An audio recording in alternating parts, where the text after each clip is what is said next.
In the last video, we finished up our compile.js file.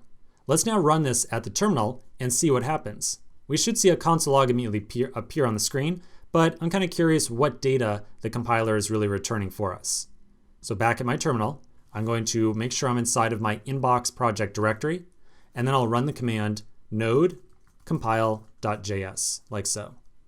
The compiler usually takes a couple of seconds to warm up and actually compile our files, but after about 5 or 6 seconds or so, you should see a console log appear on the screen, like the one that I see. If we scroll up, you're going to see that there's a lot of data that just got console logged. So let's go up, all the way to the top of the console log. All right, here we go. The return value from the compiler, whenever we call .compile, whenever we call the compile method right here, is always going to be an object. So here's that top level object. Inside that object, there is a contracts property that contains another object.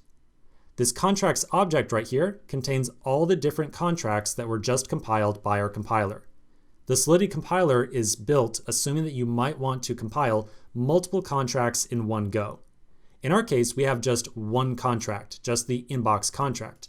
But if we had other contracts that we passed in at the same time, we would also see key value pairs inside this object that match up with the other contracts that we attempted to compile.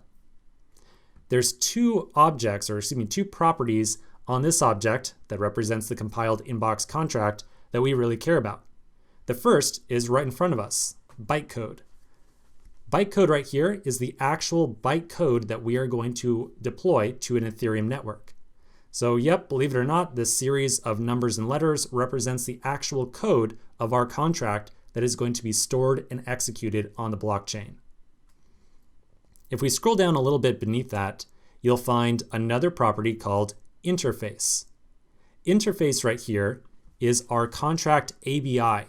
And remember, the ABI is essentially the communication layer between the Solidity world and the JavaScript world.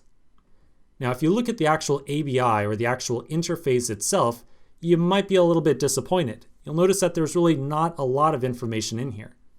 The ABI really just lists out all the different functions that exist on the contract, all the different functions that can be called.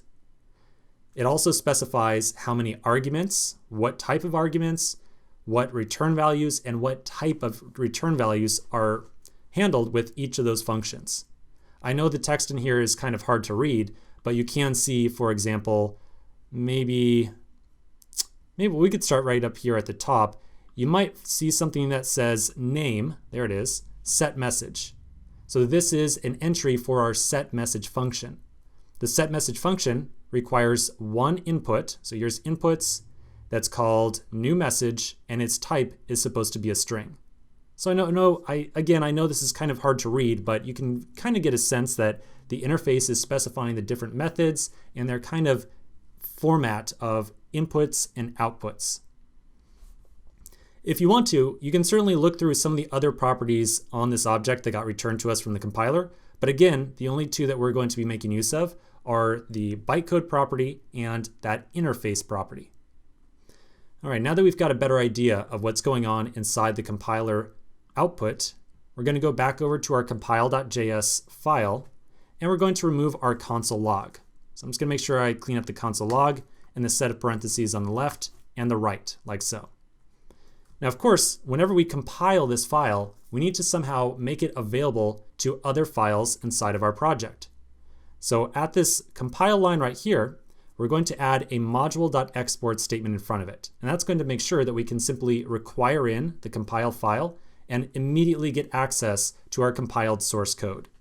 So right before the solc.compile, I'm going to add on module.exports equals solc.compile, like so. So when we do this, we're now going to be exporting that big giant object that has the contracts property and then a list of all the contracts that were compiled. Now, because our project only has one contract that we're going to deal with, I think that maybe rather than returning the entire big nested object that comes back from the Solidity compiler, maybe we should really just be returning some details about the inbox contract. So I think that after calling solc compile right here, we're then going to access the contracts property And remember, on that contracts property, let's go look at it. So here's contracts.